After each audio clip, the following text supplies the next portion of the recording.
ఆఖరిలో మన ప్రభుత్వం పోయేటప్పుడు ఎవడో ఒకడొచ్చి నేను నర్సరావుపేట డిఎస్పీగా వెళ్ళాలని చెప్పి నన్ను అడిగాడు. ఒక్క మాట స్పీకర్ గారికి ఫోన్ చేసి చెప్పా. పాపం నా మాట మీద గౌరవంతో ఆయన వేశాడు, కానీ ఆ వెధవ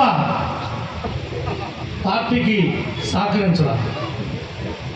కానీ నన్ను ఎప్పుడు ఈవిడ ఇలా చేశాడని మళ్ళీ తిప్పి కూడా నన్ను ఆయన ప్రశ్నించలా.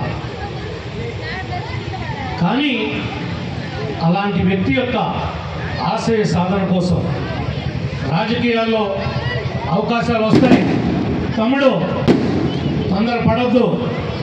ఎప్పటికైనా కోడెల యొక్క వారసత్వాన్ని, ఆయన యొక్క ఆలోచన విధానాన్ని పెద్దలు శ్రీధర్ గారు పార్టీ అధ్యక్షులు ఉన్నారు, ఇంకా మీ పార్లమెంట్ సభ్యులు ఉన్నారు.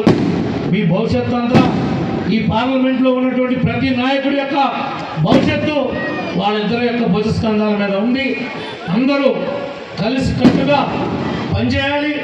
రేపు లోకల్ బాడీస్లో కానీ ఇతర విషయాల్లో కానీ ఎక్కడా కూడా పట్టు సడలకుండా, ఏ ఒక్క కూటమి నాయకులకి ఇబ్బంది రాకుండా మరి ముందుకు నడపాలని కోడే ఆశయ సాధనలో ప్రతి వారు కూడా భాగస్వాములు కావాలని పూర్తిగా ఆశిస్తూ, నన్ను కూడా రావిపాడు గ్రామం నుండి వచ్చి ప్రత్యేకంగా మీరు ఈ కార్యక్రమంలో భాగస్వాములు కావాలని పిలిచినందుకు మీ స్థానిక శాసనసభ్యులు వారు ఫోన్ చేసి కూడా మరి ఆహ్వానించారు.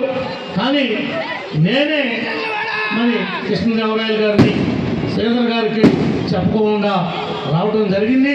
ఇంకోసారి ఎప్పుడొచ్చినా మీ ఇద్దరితో సంప్రదించే మీ యొక్క పార్లమెంట్లో మీ జిల్లాలో అడుగు పెడతానని చెప్పి తెలియజేసుకుంటూ, నాకు ఇంత గౌరవం ఇచ్చినటువంటి మీ అందరికీ కూడా ప్రత్యేకంగా జన్మకి కూడా రుణపడి ఉంటానని చెప్పి తెలియజేసుకుంటూ మీ అందరి దగ్గర కూడా సెలవు తీసుకున్నాను.